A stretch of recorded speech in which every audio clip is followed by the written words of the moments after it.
اور انوش 90 سال کا تھا جب اس سے کنان پیدا ہوا۔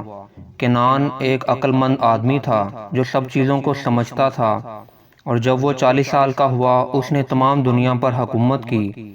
ایک ذہین آدمی ہوتے ہوئے اس نے لوگوں کی رہنمائی کی اور اپنی حکمت و فہم ان تک پہنچائی۔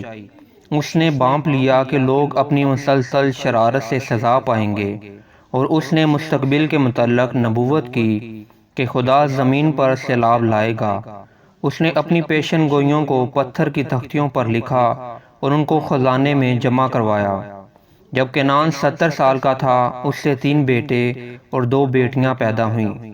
یہ 2 بیٹیاں لامک کی بیویاں بنیں جو متشائل کا بیٹا تھا اور قائن کی 5ویں پشت سے تھا۔ اس کی پہلی بیوی کا نام عادہ تھا۔ اس سے 2 بیٹے پیدا ہوئے، پہلے کا نام یابل اور دوسرے کا نام یوبل تھا۔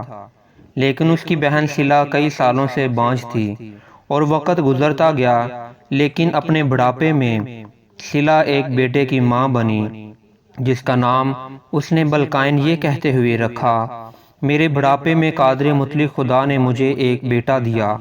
سلا پھر حاملہ ہوئی اور اس کے ہاں ایک بیٹی پیدا ہوئی جس کا نام اس نے نائمہ رکھا، جو بڑھاپے میں خوشی اور مسرت کی نشاندہی کرتی ہے۔ اب لامک بہت بوڑھا ہو گیا، اس کی آنکھیں دھندلا گئیں اور آخر کار اس کی نظر بالکل ختم ہو گئی، اور اس کا بیٹا بلقائن اس کا ہاتھ پکڑ کر اسے باہر لے کر جاتا تھا۔ اور وقت گزرتا گیا، بلقائن ابھی بالکل جوان تھا۔ وہ اپنے باپ کو شکار کے لیے کھیتوں میں لے کر گیا، اور اس نے اپنے باپ سے کہا، دیکھو سامنے ایک جانور ہے، اس سمت میں تیر چلاؤ۔ لامک نے ایسا ہی کیا جیسا اس کے بیٹے نے بولا تھا، اور تیر قائن کو لگا جو کافی دور جا رہا تھا، اور وہ قتل ہو گیا۔ اس طرح قائن کا خون بہا جس طرح اس نے اپنے بھائی حابل کا خون بہایا تھا۔ جب لامک اور اس کا بیٹا نزدیک گئے اور دیکھا کہ جانور کے بجائے انہوں نے اپنے بزرگ قائن کو قتل کر دیا ہے، لامک کپ کپا گیا اور حیرت، غم اور سخت خوف میں اپنے ہاتھوں کو بجایا۔ اندھا ہونے کی وجہ سے اس نے اپنے بیٹے کو نہ دیکھا اور اپنے ہاتھوں سے بچے کے سر پر ضرب لگائی اور فوراً اسے قتل کر دیا۔